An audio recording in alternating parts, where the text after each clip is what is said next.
ਇਹਨਾਂ ਦਾ ਆਈਡੀਆਲੋਗ ਸੁਬਰਾਮਨੀਅਮ ਸਵਾਮੀ ਉਹਨੇ ਕਿੰਨੇ ਇੰਟਰਵਿਊਜ਼ ਔਰ ਲਿਖਤਾਂ ਦੇ ਵਿੱਚ ਕਿਹਾ ਕਿ 4000 ਸਕੁਅਰ ਕਿਲੋਮੀਟਰ ਤੋਂ ਜ਼ਿਆਦਾ ਜਿਹੜੀ ਭਾਰਤ ਦੀ ਜ਼ਮੀਨ ਹੈ ਉਹ ਚੀਨ ਨੇ ਆਪਣੇ ਕਬਜ਼ੇ 'ਚ ਕੀਤੀ ਹੈ। ਲੇਕਿਨ ਇਹ ਇੰਨੇ ਡਰੇ ਹੋਏ ਨੇ ਕਿ ਨਾ ਕੋਈ ਆਇਆ, ਨਾ ਕੋਈ ਗਿਆ, ਨਾ ਕੋਈ ਘੁੱਸਾ, ਨਾ ਕੋਈ, ਔਰ ਕਿੰਨੀਆਂ ਹੀ 40 ਕੇ ਕਿੰਨੀਆਂ ਮੀਟਿੰਗਸ ਤਾਂ ਇਹਨਾਂ ਦੀਆਂ ਕਮਾਂਡ ਲੈਵਲ ਤੇ ਹੋਈਆਂ। ਔਰ ਈਵਨ ਚੀਨ ਨੂੰ ਰੋਕਣ ਦੇ ਲਈ ਰਸ਼ੀਆ ਦੇ ਜਾ ਕੇ ਪੈਰੀਂ ਪਏ। ਔਰ ਹੁਣ ਤੁਸੀਂ ਦੇਖੋਗੇ ਚਾਈਨਾ ਦੇ ਨਾਲ ਟ੍ਰੇਡ ਵੀ ਨਾਰਮਲ, ਵੀਜ਼ੇ ਵੀ ਲੱਗਣ ਲੱਗ ਗਏ ਔਰ ਪੂਰੀਆਂ ਸ਼ਰਤਾਂ ਇੱਕ ਸਟੇਜ ਤੇ ਤਾਂ ਇਹ ਸੀ ਕਿ ਬਾਈਕਾਟ ਕਰੋ, ਸਭ ਭੁੱਲ ਭੱਲ ਗਏ। Nirvane's moment of truth. An army chief's unpublished memoir exposes how the Modi government spun the China border crisis. 31 ਅਗਸਤ ਨੂੰ PLA ਨੇ ਕ੍ਰਾਸ ਕੀਤੀ ਪੋਜੀਸ਼ਨ ਰੈਚਨ ਲਾ ਤੋਂ ਇੰਡੀਅਨ ਟੈਰੀਟਰੀ 'ਚ ਆਏ। ਇਹਦੇ ਬਾਵਜੂਦ ਗਵਰਨਮੈਂਟ ਨੇ ਇਹ ਸਟੈਂਡ ਲਿਆ ਕਿ ਜੀ ਨਾ ਕੋਈ ਆਇਆ, ਨਾ ਕੋਈ ਘੁੱਸਾ, ਨਾ ਕੋਈ ਗਿਆ। ਇਧਰ ਫਰਾਡ ਕਰ ਰਹੇ ਨੇ, ਭੈਰਵ ਬ੍ਰਿਗੇਡ ਬਣਾਤਾ, ਮੂੰਹ ਕਾਲੇ ਕੀਤੇ ਹੋਏ ਨੇ ਸਿੱਖ ਰੈਜੀਮੈਂਟ ਵਾਲਿਆਂ। ਅਸੀਂ 300 ਹੋਰ ਭਰਤੀ ਕਰ ਲਿਆ। ਉਹ 26 ਜਨਵਰੀ ਨੂੰ ਉੱਥੇ ਅੰਦਰ ਹੀ ਜਿਹੜਾ ਨੇ ਉਹ ਬਾਂਦਰ ਕੀਲਾ ਖੇਡਣ ਵਾਂਗੂ ਇੱਕ ਦੂਜੇ ਨੂੰ ਉੱਤੇ ਇੱਕ ਦੇ ਉੱਤੇ ਇੱਕ ਬਣਾ ਕੇ ਰੋਹ ਬਣਾ ਰਹੇ ਨੇ, ਮੋਟਰਸਾਈਕਲਾਂ ਦੀ ਰੇਸ ਲਾ ਰਹੇ ਨੇ ਦੂਸਰੇ। ਬਹੁਤ ਬਹਾਦਰ। ਪਾਕਿਸਤਾਨ ਤੋਂ ਵੀ ਜੁੱਤੀਆਂ ਖਾਧੀਆਂ ਤੇ ਚੀਨ ਦੇ ਨਾਲ ਕੀ ਹੋਇਆ। ਇਸ ਬਦਲਦੀ ਦੁਨੀਆ ਵਿੱਚ ਤੁਸੀਂ ਪਿੱਛੇ ਨਾ ਰਹਿ ਜਾਓ। ਹਰ ਘਟਨਾ ਜੋ ਤੁਹਾਡੀ ਜ਼ਿੰਦਗੀ ਤੇ ਅਸਰ ਪਾ ਰਹੀ ਹੈ, ਅਸੀਂ ਉਸ ਬਾਰੇ ਦਵਾਂਗੇ ਤੁਹਾਨੂੰ ਸਟੀਕ ਤੇ ਸਹੀ ਜਾਣਕਾਰੀ।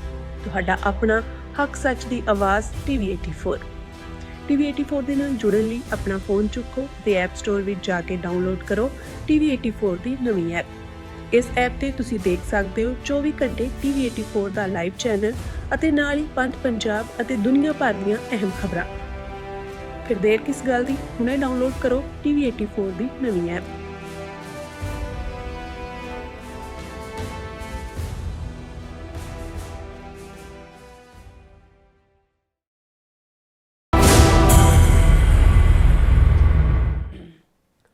Viewers welcome back on programme. So viewers ਗੱਲਬਾਤ ਕਰਨ ਜਾ ਰਹੇ ਹਾਂ ਕਿ ਪਾਕਿਸਤਾਨ ਨਾਲ ਭਾਰਤ ਦੀ 4 ਰੋਜ਼ਾ ਜੰਗ ਵਿੱਚ ਭਾਰਤ ਦੀ ਮੁਕੰਮਲ ਹਾਰ ਦੇ ਸਬੂਤਾਂ ਸਾਹਮਣੇ ਆਏ ਹਨ।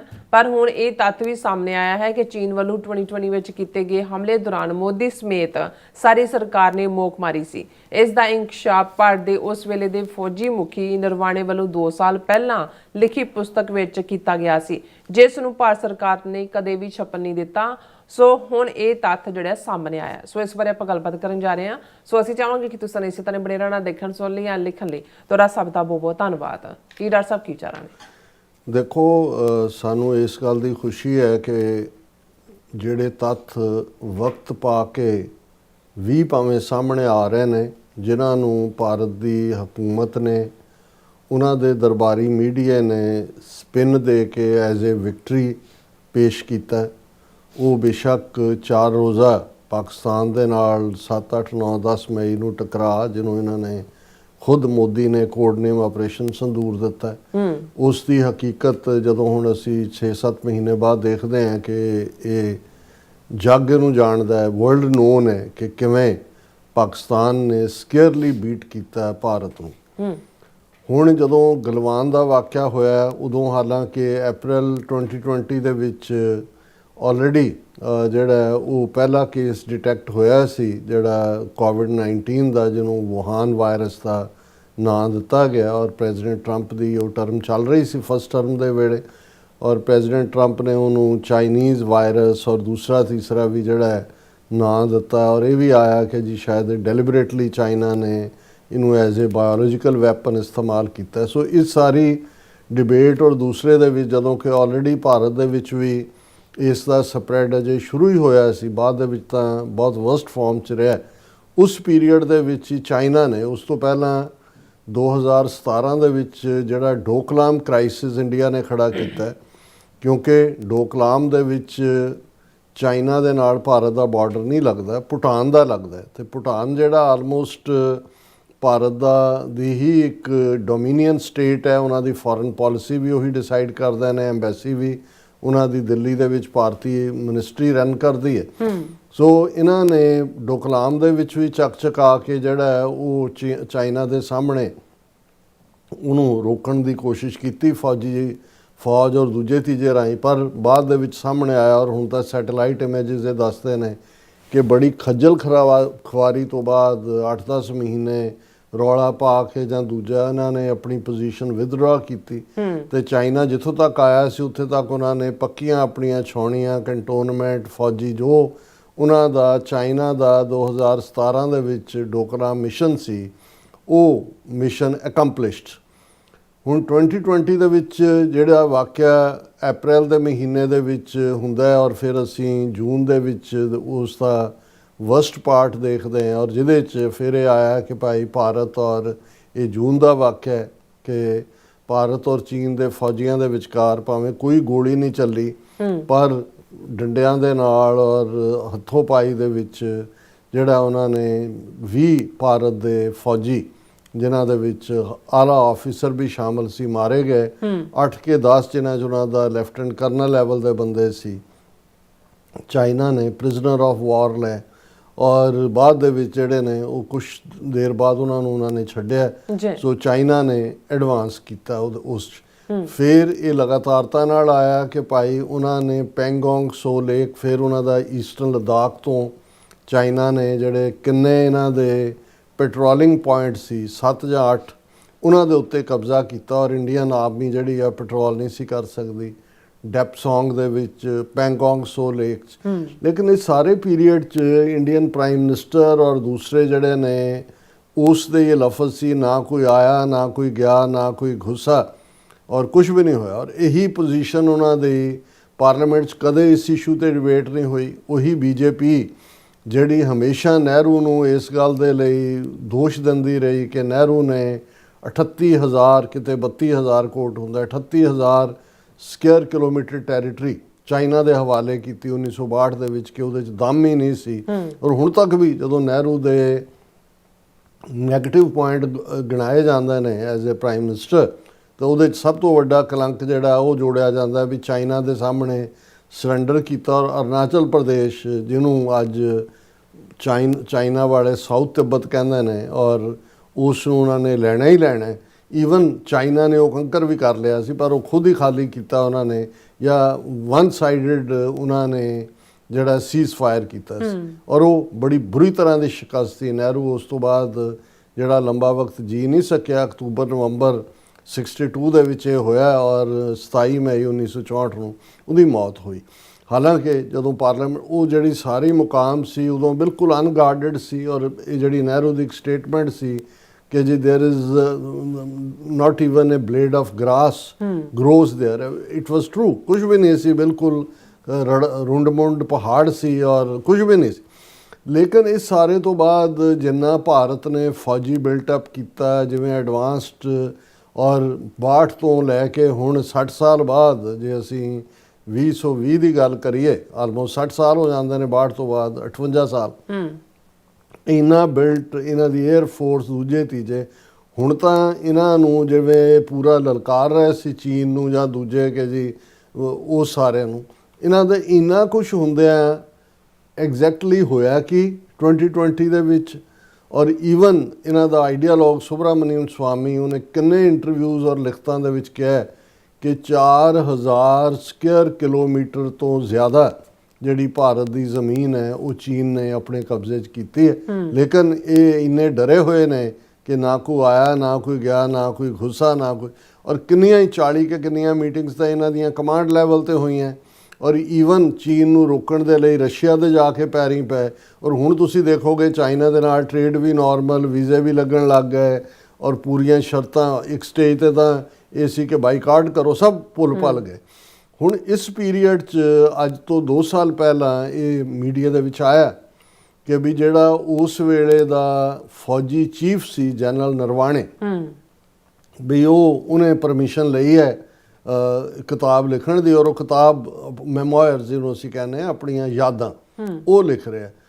ਫਿਰ ਇਹ ਆਇਆ ਕਿ ਵੀ ਇੱਕ ਸਟੇਜ ਤੇ ਜਦੋਂ ਉਹ ਛਪ ਵੀ ਗਈ ਕਿਤਾਬ ਪਬਲਿਸ਼ਰ ਦੇ ਕੋਲ ਸੀ ਪਬਲਿਸ਼ਰ ਨਾਲ ਤਾਂ ਜੋ ਡੀਲ ਹੋਈ ਹੋਏਗੀ ਫਿਰ ਉਹਦਾ ਇਨੀਸ਼ੀਅਲ ਰਿਵਿਊ ਦੇ ਕੁਝ ਪੇਜਿਸ ਸਾਹਮਣੇ ਆਏ ਬਹੁਤ ਸਾਰੇ ਆਰਡਰ ਵੀ ਸ਼ੁਰੂ ਆਨਲਾਈਨ ਹੋ ਗਏ। ਫਿਰ ਆਇਆ ਕਿ ਜੀ ਡਿਫੈਂਸ ਮਿਨਿਸਟਰੀ ਨੇ ਉਹਦੇ ਤੇ ਰੋਕ ਲਾ ਦਿੱਤੀ ਹੈ ਕਿ ਇਹਦੀ ਅਜੇ ਕਲੀਅਰੈਂਸ ਹੋਣੀ ਹੈ ਇਸ ਨੂੰ ਇੱਕ ਵਾਰੀ ਫੇਰ ਪੜ੍ਹਿਆ ਜਾਏਗਾ ਔਰ 2 ਸਾਲ ਬੀਤ ਗਏ ਉਸ ਦੇ ਉੱਤੇ ਕੋਈ ਜਿਹੜੀ ਹੈ ਉਹ ਛਪੀ ਵੀ ਨਹੀਂ। ਪਿੱਛੇ ਜਿਹੇ ਕਸੌਲੀ ਦੇ ਵਿੱਚ ਇੱਕ ਫੰਕਸ਼ਨ ਹੁੰਦਾ ਖੁਸ਼ਵੰਤ ਸਿੰਘ ਜਰਨਲਿਸਟ ਦੀ ਯਾਦ ਦੇ ਵਿੱਚ, ਉੱਥੇ ਜਨਰਲ ਨਰਵਾਣੇ ਵੀ ਆਇਆ ਹੋਇਆ ਸੀ। ਤਾਂ ਉਹਨੂੰ ਪੁੱਛਿਆ ਗਿਆ ਕਿ ਭਾਈ ਤੁਹਾਡੀ ਕਿਤਾਬ ਨਹੀਂ ਆਈ ਆ ਹੁਣੇ ਹੀ। ਉਹਨੇ ਕਿਹਾ ਜੀ ਮੈਂ ਕੀ ਕਰ ਸਕਦਾ, ਮੈਂ ਤਾਂ ਲਿਖ ਕੇ ਪਬਲਿਸ਼ਰਸ ਦੇ ਹਵਾਲੇ ਕਰਤੀ ਹੈ। ਪਬਲਿਸ਼ਰਸ ਨੇ ਡਿਫੈਂਸ ਮਿਨਿਸਟਰੀ ਦੇ ਨਾਲ ਕਲੀਅਰੈਂਸ ਲੈਣੀ ਸੀ, ਇਹ ਹੁਣ ਉਹਨਾਂ ਦਾ ਕੰਮ ਹੈ। ਕੀ ਹੈ ਵੈਰੀ ਪੋਲਾਈਟਲੀ। ਪਰ ਹੁਣ ਸੱਚ, ਜਿਵੇਂ ਮੈਂ ਕਿਹਾ ਵੀ ਸੱਚ ਤਾਂ ਸੱਚ ਹੁੰਦਾ, 100 ਪਰਦੇ ਪਾੜ ਕੇ ਬਾਹਰ ਆ ਜਾਂਦਾ। ਇੱਕ ਪ੍ਰੋਮੀਨੈਂਟ ਮੈਗਜ਼ੀਨ ਹੈ ਕਾਰਵਾਂ, ਹਾਲਾਂਕਿ ਉਹਨੂੰ ਬਹੁਤ ਸਾਰੇ ਉੱਥੇ ਕੈਰਾਵਨ ਕਹਿਣਗੇ, ਕਾਰਵਾਂ ਅਸੀਂ ਕਾਫਲੇ ਨੂੰ ਕਹਿੰਦੇ ਆ, ਉੱਥੋਂ ਹੀ ਉਹ ਲਫ਼ਜ਼ ਆਇਆ ਜਿਹੜਾ ਕਿ ਵੀ ਕਾਰਵਾਂ। ਉਸ ਦੇ ਵਿੱਚ ਸੁਸ਼ਾਂਤ ਸਿੰਘ ਨਾਂ ਦੇ ਪ੍ਰੋਮੀਨੈਂਟ ਜਿਹੜਾ ਇਹ ਪੱਤਰਕਾਰ ਹੈ, ਉਹਨੇ ਉਹ ਜਿਹੜੀ ਕਿਤਾਬ ਹੈ ਉਸ ਦਾ ਰਿਵਿਊ ਦੇ ਨਾਲ ਕੁਛ ਉਹਦੇ ਐਕਸਰਪਟ ਜਿਹੜੇ ਨੇ 15-16 ਪੇਜਸ ਦੇ ਉਹ ਛਾਪੇ। ਹੁਣ ਕਿਤਾਬ ਦਾ ਨਾਂ ਹੈ Naravane's moment of truth, an army chief's unpublished memoir exposes how the Modi government spun the China border crisis। ਹੁਣ ਇਸ ਸਾਰੇ 'ਚ ਕਿਉਂ ਨਹੀਂ ਛਪਣ ਦੀ ਆਗਿਆ ਦਿੱਤੀ ਗਈ? ਇਹਨੇ ਕੱਢ ਲਿਆ ਕਿ ਭਾਈ ਜਿਹੜਾ ਨਰਵਾਣੇ ਨੇ ਹਕੀਕਤ ਦੱਸੀ ਕਿ ਜਦੋਂ ਚਾਈਨਾ ਦੇ ਟੈਂਕ ਆਏ ਔਰ ਕਿਵੇਂ ਉਹਨੇ ਕੰਟੈਕਟ ਕੀਤਾ, ਮੈਂ ਉਹ ਜ਼ਿਕਰ ਕਰਾਂਗਾ ਸਿਸਟਮੈਟਿਕਲੀ। ਉਹਨੇ ਡਿਫੈਂਸ ਮਿਨਿਸਟਰ ਨੂੰ, ਫੋਰਨ ਮਿਨਿਸਟਰ ਮੋਦੀ ਨੇ ਤਾਂ ਫੋਨ ਹੀ ਨਹੀਂ ਚੁੱਕਿਆ, ਔਰ ਫਾਈਨਲੀ ਉਹਨਾਂ ਦੇ ਡਿਫੈਂਸ ਮਿਨਿਸਟਰ ਨੇ ਕਿਹਾ ਜੋ ਉਚਿਤ ਹੋ ਉਹ ਕਰੋ। ਯਾਨੀ ਇੰਨੇ ਡਰੇ ਘਬਰਾਏ ਹੋਏ, ਉਹਨੇ ਕਿਹਾ ਜੀ ਮੇਰੇ ਆਈ ਸਾਈਟ ਤੇ ਆ ਗਏ ਨੇ ਟੈਂਕ ਉਹਨਾਂ ਦੇ ਜਾਂ ਦੂਜੇ, ਸਾਨੂੰ ਕੀ ਆਰਡਰ ਹੈ। ਹੁਣ ਇਹ ਜਿਹੜਾ ਕਾਰਵਾਂ ਦੇ ਵਿੱਚ ਛਪਿਆ, ਅੱਜ ਕੱਲ੍ਹ ਬਜਟ ਸੈਸ਼ਨ ਚੱਲ ਰਿਹਾ ਇੰਡੀਆ ਦਾ, ਔਰ ਬਜਟ ਸੈਸ਼ਨ ਦੇ ਦੌਰਾਨ Rahul Gandhi leader of the opposition ਹੈ, ਉਹਨੇ ਉਹ ਜਿਹੜੇ ਕਾਰਵਾਂ ਦੇ ਛਪੇ ਹੋਏ ਨੇ ਉਹ ਲੈ ਕੇ ਉਹਨੇ ਕਿਹਾ ਕਿ ਜੀ ਮੈਂ ਰਿਸਪੌਂਸ ਜਾਣਨਾ ਚਾਹੁੰਦਾ ਕਿ ਵੀ ਇਹ ਦੱਸੋ। ਜਿਉਂ ਹੀ ਉਹਨਾਂ ਪੜ੍ਹਨਾ ਸ਼ੁਰੂ ਕੀਤਾ, ਰਾਜਨਾਥ ਸਿੰਘ ਉਛਲ ਪਿਆ ਡਿਫੈਂਸ ਮਿਨਿਸਟਰ, ਨਹੀਂ ਇਹ ਕੋਈ ਕਿਤਾਬ ਤੋਂ ਪਬਲਿਸ਼ ਹੀ ਨਹੀਂ ਹੋਈ, ਅਨਪਬਲਿਸ਼। ਉਹ ਕਹਿੰਦੇ ਕਾਰਵਾਂ 'ਚ ਛਪਿਆ, ਕਿਤਾਬ ਦਾ ਪਬਲਿਸ਼ ਹੋਣਾ ਹੈ। ਔਰ ਇੱਕ ਹੱਕ ਹੈ ਜਾਣਨ ਦਾ ਕਿ ਚਾਈਨਾ ਦੇ ਨਾਲ ਤੁਸੀਂ ਤਾਂ ਇਹਦੇ ਤੇ ਕੋਈ ਕਦੇ ਡਿਸਕਸ਼ਨ ਵੀ ਨਹੀਂ ਕੀਤੀ ਹੈ। ਲੇਕਿਨ ਮਤਲਬ ਸਾਰਾ ਦਿਨ ਇਹ ਰੌਲਾ ਪੈਂਦਾ ਰਿਹਾ, 3-4 ਵਾਰੀ, ਜਿਹੜੀ 3 ਵਾਰੀ ਉਹਨੂੰ ਲੋਕ ਸਭਾ ਨੂੰ ਜਿਹੜਾ ਉਹਨਾਂ ਨੇ ਉਹਦੀ ਕਾਰਵਾਈ ਜਿਹੜੀ ਹੈ ਉਹਨੂੰ ਸਸਪੈਂਡ ਕੀਤਾ। ਦੂਜਾ ਉਹ ਵੀ ਅੜਿਆ ਰਿਹਾ ਕਿ ਵੀ ਪੜ੍ਹਨਾ ਹੈ ਜੀ। ਉਹਨੇ ਕਿਹਾ ਚਲੋ ਮੈਂ ਨਾਂ ਨਹੀਂ ਲੈਂਦਾ। ਉਹਨੇ ਕਿਹਾ ਜੀ ਇੱਕ ਪੜੋਸੀ ਦੇਸ਼ ਨੇ ਕੈਲਾਸ਼ ਪਰਬਤ ਪਾਸ, ਫਿਰ ਚੀਕਾਂ ਮਾਰਨ ਲੱਗ ਗਿਆ ਵੀ ਕੈਲਾਸ਼ ਪਰਬਤ ਪਾਸ ਤੇ ਚਾਈਨਾ ਹੀ ਆ। ਕਹਿਣ ਦਾ ਮਤਲਬ ਇਹ ਹੈ ਵੀ ਅੱਜ ਸਾਰੇ ਪਾਸੇ ਡਿਬੇਟ ਹੈ ਵੀ ਇੰਨਾ ਖੌਫ। ਔਰ ਜਦੋਂ ਇੱਕ ਵਾਰੀ ਹਾਊਸ ਜਿਹੜਾ ਉਹ ਸਸਪੈਂਡ ਹੋਇਆ, ਦੂਜੀ ਵਾਰ ਫਿਰ ਮੋਦੀ ਔਰ ਅਮਿਤ ਸ਼ਾਹ ਤਾਂ ਆਇਆ ਹੀ ਨਹੀਂ। ਉਹ ਰਾਜਨਾਥ ਸਿੰਘ ਨੇ ਜਿਹੜਾ ਉਹ ਫਿਰ ਸਪੀਕਰ ਨੇ ਕਿਹਾ ਜੀ ਮੈਂ ਜਦੋਂ ਕਹਿੰਦਾ ਵੀ ਨਹੀਂ ਬੋਲਣ ਦੇਣਾ, ਕਿਵੇਂ ਕੋਈ ਬੋਲ ਸਕਦਾ। ਹੁਣ ਤੁਸੀਂ ਅੰਦਾਜ਼ਾ ਲਾਓ ਵੀ ਇੱਕ ਹੁਣ ਇਹਨਾਂ ਦੇ ਪੀਰੀਅਡ 'ਚ 2 ਫੌਜੀ ਜਰਨੈਲ, ਇੱਕ ਜਨਰਲ ਰਾਵਤ ਜਿਹਦਾ ਐਕਸੀਡੈਂਟ ਕਰਵਾਇਆ ਗਿਆ। ਹੁਣ ਕਿਉਂਕਿ ਰਨ ਕਰਦਾ ਅਜੀਤ ਡੋਵਾਲ ਸਾਰੀ ਪਾਲਿਸੀ ਨੂੰ, ਔਰ ਇਹ ਮੋਦੀ ਅਮਿਤ ਸ਼ਾਹ। ਜਨਰਲ ਰਾਵਤ ਦੇ ਕੋਲ ਵੀ ਬਹੁਤ ਸਾਰੇ ਭੇਦ ਸੀ। ਕਈ ਵਾਰੀ ਤੁਸੀਂ ਵਰਤੇ ਤਾਂ ਹੈ ਉੱਤਰਾਖੰਡ ਦਾ ਸੀ, ਕਈ ਵਾਰੀ ਤੁਸੀਂ ਵਰਤੇ ਤਾਂ ਜਾਂਦੇ ਹੋ, ਪਰ ਕਿਤੇ ਨਾ ਕਿਤੇ ਤੁਹਾਡੀ ਮੂਮੈਂਟ ਆਫ ਟਰੂਥ ਹੁੰਦੀ ਹੈ ਵੀ ਜਦੋਂ ਤੁਹਾਨੂੰ ਲੱਗਦਾ ਹੁੰਦਾ ਹੈ ਕਿ ਵੀ ਮੈਂ ਮਰਨ ਤੋਂ ਪਹਿਲਾਂ ਸੱਚ ਬੋਲਦਾ। ਜਿਵੇਂ ਗਿਆਨੀ ਜ਼ੈਲ ਸਿੰਘ, ਹੁਣ ਬੇਸ਼ੱਕ ਉਹ ਮਚ ਮੈਲਾਈਨਡ ਐਂਡ ਰਾਈਟਲੀ ਸੋ, ਲੇਕਿਨ ਜਦੋਂ ਉਹਦੀ ਟਰਮ ਵੀ ਮੁੱਕ ਗਈ ਔਰ ਦੂਜਾ ਉਹਨੇ ਆਪਣੇ ਯਾਰਾਂ ਨੂੰ ਕਿਹਾ ਵੀ ਮੇਰੇ ਦਿਲ ਤੇ ਬੜਾ ਬੋਝ ਹੈ ਕਿ ਵੀ ਮੇਰੇ ਤੋਂ ਜੋ ਮੈਨੂੰ ਬਣਾ ਕੇ ਪ੍ਰੈਜ਼ੀਡੈਂਟ ਕਰਵਾਇਆ, ਮੈਨੂੰ ਤਾਂ ਪਤਾ ਹੀ ਨਹੀਂ ਕਿ ਪਿੱਛੇ ਕੀ ਹੁੰਦਾ ਰਿਹਾ। ਔਰ ਦੂਜਾ ਤਾਂ ਮੈਂ ਸੱਚ ਬਿਆਨਣਾ ਚਾਹੁੰਦਾ ਹਕੀਕਤ ਨੂੰ। ਤਾਂ ਉਹਨੇ ਜਿਹੜੇ ਨੇ ਆਪਣੀਆਂ ਯਾਦਾਂ, ਜਿਵੇਂ ਹੁਣ ਇਹਨੇ ਨਰਵਾਣੇ ਨੇ ਆਪਣੇ ਮੈਮੋਇਰ ਲਿਖੇ, ਉਹਨੇ ਲਿਖਵਾਣੇ ਸ਼ੁਰੂ ਕੀਤੇ ਹੋਏ ਸੀ ਬੜੀ ਬਾਕੀਆਂ ਤੋਂ ਗੁੱਝੇ ਤੌਰ 'ਤੇ। ਔਰ ਉਹ ਅਕਸਰ, ਕਿਉਂਕਿ ਜਦੋਂ ਪਹਿਲੀ ਵਾਰੀ ਉਹ ਹੋਮ ਮਿਨਿਸਟਰ ਵੀ ਬਣਿਆ ਜਾਂ ਚੀਫ ਮਿਨਿਸਟਰ ਵੀ ਬਣਿਆ, ਉਹਦੇ ਕਹਿਣ ਮੁਤਾਬਕ ਉਹਦੇ ਅਨੰਦਪੁਰ ਸਾਹਿਬ 'ਤੇ ਬੜੀ ਆਸਥਾ ਸੀ। ਉਹ ਹਮੇਸ਼ਾ ਅਨੰਦਪੁਰ ਸਾਹਿਬ ਆ ਕੇ ਮੱਥਾ ਟੇਕ ਕੇ ਫਿਰ ਉਹ ਸਹੁੰ ਚੁੱਕਣ ਗਿਆ ਸੀ। ਉਦੋਂ ਇਹ ਬਹੁਤ ਵੱਡੀ ਖਬਰ ਬਣੀ ਸੀ 1971 ਦੇ ਵਿੱਚ ਜਦੋਂ ਇਹ ਚੀਫ ਮਿਨਿਸਟਰ ਬਣਿਆ। ਉਹਨੇ ਉਸੇ ਦਿਨ ਹੀ ਉਹਨੇ ਕਿਹਾ ਪਹਿਲਾਂ ਮੈਂ 10ਵੇਂ ਪਾਤਸ਼ਾਹ ਦੇ ਦਰਬਾਰ 'ਚ ਹਾਜ਼ਰੀ ਲਵਾ ਕੇ ਫਿਰ ਸਹੁੰ ਚੁੱਕਾਂਗਾ। ਉਹ ਵਾਪਸ ਜਦੋਂ ਕਾਰ 'ਚ ਮੁੜ ਰਿਹਾ ਸੀ, ਉਹਦੀ ਕਾਰ 'ਚ ਟਰੱਕ ਵੱਜਾ। ਕਿਹਨੇ ਮਾਰਿਆ ਉਹ ਨਾ ਕਦੇ ਟਰੱਕ ਵਾਲਾ ਲੱਭਾ, ਨਾ ਕੋਈ ਹੋਰ ਹੋਇਆ। ਚੰਡੀਗੜ੍ਹ PGI ਦੇ ਵਿੱਚ 4-5 ਦਿਨ ਜ਼ਿੰਦਗੀ ਮੌਤ ਦੇ ਵਿਚਾਲੇ ਲੜਦਾ ਰਿਹਾ। ਬਿਆਨ ਵੀ ਨਹੀਂ ਸੀ ਕੁਝ ਕਰ ਸਕਦਾ, ਜਿਹੜਾ ਬੇਸੁੱਧ ਸੀ, ਔਰ ਫਿਰ ਡੈਥ ਹੋ ਗਈ। ਸੋ ਇਹ ਜਦੋਂ ਇਸ ਕਿਸਮ ਦੀਆਂ ਜਿਹੜੇ ਪੋਲੀਟੀਕਲ ਲੋਕ ਜਾਂ ਆਰਮੀ ਵਾਲੇ ਵੀ ਸੱਚ, ਔਰ ਜਨਰਲ ਰਾਵਤ ਦਾ ਇਵੇਂ ਹੀ ਹੈਲੀਕਾਪਟਰ ਐਕਸੀਡੈਂਟ 'ਚ ਮੌਸਮ ਖਰਾਬ, ਉਹਦੀ ਡੈਥ ਹੋਈ।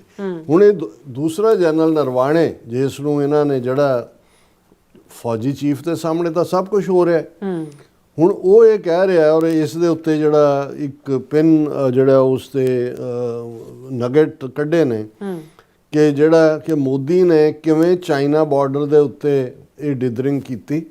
ਉਹਨੇ ਇਹਨੂੰ ਤੁਸੀਂ ਇੱਕ ਇਨਕਸ਼ਾਫ ਕਹਿ ਸਕਦੇ ਹੋ ਜਿਹੜੇ ਕਿ ਉਹਨਾਂ ਨੇ ਆਪਣੀ ਮੈਮੋਇਰ ਦੇ ਵਿੱਚ ਕੀਤੇ। ਉਹਨੇ ਕਿਹਾ ਕਿ 31 ਅਗਸਤ 2020 ਨੂੰ ਔਨ 30, ਇਹ ਉਦੋਂ ਜੂਨ ਹੋ ਚੁੱਕਾ ਸੀ, ਗਲਵਾਨ ਤੋਂ ਬਾਅਦ ਦੀ ਗੱਲ ਹੈ, ਜੁਲਾਈ ਅਗਸਤ ਦੀ, ਜਦੋਂ ਅਸੀਂ ਕਹਿੰਦੇ ਹਾਂ ਵੀ ਲੇਟਰ ਔਨ ਉਹਨਾਂ ਨੇ ਕਿੰਨੀ ਲੈਂਡ ਫਿਰ ਲਈ ਹੈ। ਬਿਲਕੁਲ। ਔਨ 31 ਅਗਸਟ 2020 PLA ਟੈਂਕਸ, ਇਹ people's liberation army, China army ਦਾ ਨਾਮ ਹੈ, and troops advanced perilously close to Indian positions at Rachin La, ignoring warning shots, yet the government later denied any major incursion to save face. ਉਹਨੇ ਕਹਿ ਰਿਹਾ ਹੈ ਕਿ ਵੀ 31 ਅਗਸਤ ਨੂੰ PLA ਨੇ ਕ੍ਰਾਸ ਕੀਤੀ ਪੋਜੀਸ਼ਨ, ਰੈਚਨ ਲਾ ਤੋਂ ਇੰਡੀਅਨ ਟੈਰੀਟਰੀ 'ਚ ਆਏ, ਇਹਦੇ ਬਾਵਜੂਦ ਗਵਰਨਮੈਂਟ ਨੇ ਸਟੈਂਡ ਲਿਆ ਕਿ ਜੀ ਨਾ ਕੋਈ ਆਇਆ, ਨਾ ਕੋਈ ਘੁਸਾ, ਨਾ ਕੋਈ ਗਿਆ। ਹੁਣ ਲੀਡਰਸ਼ਿਪ ਵੈਕਿਊਮ ਦੀ ਗੱਲ, Naravane frantically called Defence Minister Rajnath Singh, NSA Ajit Doval, CDS Bipin Rawat, ਕਿਉਂਕਿ ਉਦੋਂ ਨਰਵਾਣੇ ਅਜੇ ਫੁੱਲ ਫਲੈਜ ਜਨਰਲ ਨਹੀਂ ਸੀ ਬਣਿਆ, ਉਹ ਜਿਹੜਾ ਉਹ lieutenant general C, Bipan Rawat, and EAMS Jaishankar for orders but got zero clear directives initially, sticking to no fire protocol amid chaos. ਉਹਨੇ ਅੱਜ ਇਹਨਾਂ ਚਾਰਾਂ ਦੇ ਜਿਨ੍ਹਾਂ ਦੇ ਨਾਂ ਦਿੱਤੇ ਨੇ, ਡੋਵਾਲ, ਬਿਪਨ ਰਾਵਤ ਔਰ ਰਾਜਨਾਥ ਸਿੰਘ ਔਰ S ਜੈਸ਼ੰਕਰ, ਇਹਨਾਂ ਨੂੰ ਕਿਹਾ, ਉਹਨਾਂ ਨੇ ਕਿਹਾ ਜੀ ਨੋ ਫਾਇਰ, ਕੋਈ ਫਾਇਰ ਨਹੀਂ ਕਰਨਾ। ਅੱਛਾ। delayed vague go ahead. Only after tense minutes Rajnath Singh called back with ਜੋ ਉਚਿਤ ਸਮਝੋ वो ਕਰੋ। ਇਹ ਬੜੀ ਦੇਰ ਪਹਿਲਾਂ ਕਿਹਾ ਨੋ ਫਾਇਰ, ਉਹ ਆ ਗਏ, ਉਹਨਾਂ ਨੇ ਕਿਹਾ ਜੀ ਜੋ ਉਚਿਤ ਹੋ वो ਕਰੋ, do what you deem appropriate, exposing government's hesitation while publicly projecting strength. ਲੋਕਾਂ ਦੇ ਵਿੱਚ ਆਪਣਾ ਇਮੇਜ ਹੋਰ ਦੇ ਰਹੇ ਸੀ, ਉੱਥੇ ਬਿਲਕੁਲ ਜਿਹੜਾ ਉਹਨਾਂ ਨੇ ਫੌਜੀ ਮੁਖ, ਤਾਂ ਕਿ ਕੱਲ੍ਹ ਨੂੰ ਜੇ ਜੁੱਤੀਆਂ ਪੈਣ ਤਾਂ ਉਹਨੂੰ ਹੋਏ ਕਿ ਜੀ ਅਸੀਂ ਤਾਂ ਕੋਈ ਕੀਤਾ ਨਹੀਂ, ਅਦਰਵਾਈਜ਼ ਤਾਂ ਵਾਰ ਤਾਂ ਹੁਣ ਸਿਵਲੀਅਨ ਗਵਰਨਮੈਂਟ ਨੇ ਡਿਕਲੇਅਰ ਕਰਨੀ ਹੈ ਵੀ ਜੇ ਤੁਹਾਡੀ ਟੈਰੀਟਰੀ 'ਚ ਆ ਗਏ ਵੀ ਉਹਨੂੰ ਉਹਦੇ ਤੋਂ ਦੌੜ ਗਏ ਉਹ ਵੀ। ਫਿਰ ਉਹਨੇ ਕਿਹਾ ਵੀ ਮੋਦੀ ਨੇ ਤਾਂ despite ongoing threats and territorial losses, Modi claimed no one entered our territory, misleading the nation and downplaying the crisis to protect his image. ਹੁਣ ਇਹ ਜਨਰਲ ਨਰਵਾਣੇ ਜਿਹੜਾ ਉਸ ਮੌਕੇ ਦੇ ਉੱਤੇ ਹੈ, ਇਹ ਇਨਕਸ਼ਾਫ ਕਰ ਰਿਹਾ, ਔਰ ਇਹ ਉਹਨੇ ਬੜੀ ਪੋਲਾਈਟਲੀ ਇਹ ਸਾਰਿਆਂ ਨੂੰ, ਉਹਨੂੰ ਉਹਦੇ ਵੀ ਦਿਲੋਂ ਦਿਮਾਗ ਤੇ ਬੋਝ ਹੋਣਾ ਹੈ ਕਿ ਭਾਈ ਅਸੀਂ ਇੰਨਾ ਇਲਾਕਾ ਵੀ ਗਿਆ ਜਾਂ ਦੂਜਾ, ਅਲਟੀਮੇਟਲੀ ਫੈਕਟ ਤਾਂ ਸਾਹਮਣੇ ਆਏਗਾ ਕਿ ਭਾਈ ਨਰਵਾਣੇ ਕਮਾਂਡ ਕਰ ਰਿਹਾ ਸੀ ਉੱਥੇ ਈਸਟਰਨ ਕਮਾਂਡ 'ਚ ਜਦੋਂ ਕਿ ਇਹ ਹੋਇਆ। ਸੋ ਫॉर ਜਿਹਨੂੰ ਕਹਿੰਦੇ ਨੇ ਫॉर ਦਾ ਪੋਸਟੈਰਿਟੀ, ਆਪਣੇ ਫਿਊਚਰ ਜਨਰੇਸ਼ਨਸ ਦੇ ਸਾਹਮਣੇ ਉਸ ਨੇ ਆਪਣਾ ਆਪਾ ਦੱਸ ਦਿੱਤਾ ਹੈ। ਹੁਣ ਇਸ ਤੋਂ ਤੁਸੀਂ ਅੰਦਾਜ਼ਾ ਲਾਓ ਕਿ ਕਿਹੜੀ ਭਾਰਤ ਮਾਂ ਦੇ ਸਪੂਤ ਨੇ, ਇਧਰ ਫਰਾਡ ਕਰ ਰਹੇ ਨੇ, ਭੈਰਵ ਬ੍ਰਿਗੇਡ ਬਣਾਤਾ, ਮੂੰਹ ਕਾਲੇ ਕੀਤੇ ਹੋਏ ਨੇ ਸਿੱਖ ਰੈਜੀਮੈਂਟ ਵਾਲਿਆਂ, ਅਸੀਂ 300 ਹੋਰ ਭਰਤੀ ਕਰ ਲਿਆ। ਉਹ 26 ਜਨਵਰੀ ਨੂੰ ਉੱਥੇ ਅੰਦਰ ਹੀ ਜਿਹੜਾ ਨੇ ਉਹ ਬਾਂਦਰ ਕੀਲਾ ਖੇਡਣ ਵਾਂਗੂ ਇੱਕ ਦੂਜੇ ਨੂੰ ਉੱਤੇ ਇੱਕ ਦੇ ਉੱਤੇ ਇੱਕ ਬਣਾ ਕੇ ਰੋਹ ਬਣਾ ਰਹੇ ਨੇ, ਮੋਟਰਸਾਈਕਲਾਂ ਦੀ ਰੇਸ ਲਾ ਰਹੇ ਨੇ ਦੂਸਰੇ, ਬਹੁਤ ਬਹਾਦਰ। ਪਾਕਿਸਤਾਨ ਤੋਂ ਵੀ ਜੁੱਤੀਆਂ ਖਾਧੀਆਂ, ਤੇ ਚੀਨ ਦੇ ਨਾਲ ਕੀ ਹੋਇਆ ਇਹ ਹੁਣ ਜਨਰਲ ਨਰਵਾਣੇ ਦਾ ਜਿਹੜੀ ਠੀਕ ਹੈ, ਉਹਨੂੰ ਰਾਹੁਲ ਗਾਂਧੀ ਨੂੰ ਨਹੀਂ ਬੋਲਣ ਦਿੱਤਾ ਪਾਰਲੀਮੈਂਟ 'ਚ, ਫੈਕਟ ਥੋੜੀ ਰੋਕ, ਜਿਹੜਾ ਹੁਣ ਕਾਰਵਾਂ ਮੈਗਜ਼ੀਨ ਨੇ ਜੋ ਜਨਰਲ ਦੀ ਹੁਣ ਛਪੇ ਨਾ ਛਪੇ doesn't matter, already truth is out. ਜੀ ਰਾਜ ਸਾਹਿਬ, ਤੁਹਾਡਾ ਬਹੁਤ ਬਹੁਤ ਧੰਨਵਾਦ। ਸੋ ਥੈਲਨ ਬ੍ਰੇਕ ਵਿਊਅਰਸ, ਤੁਸੀਂ ਇਸੇ ਤਰ੍ਹਾਂ ਹੀ ਬਣੇ ਰਹਿਣਾ, ਮਿਲਦੇ ਹਾਂ ਛੋਟੇ ਜਿਹੇ ਬ੍ਰੇਕ ਤੋਂ ਬਾਅਦ।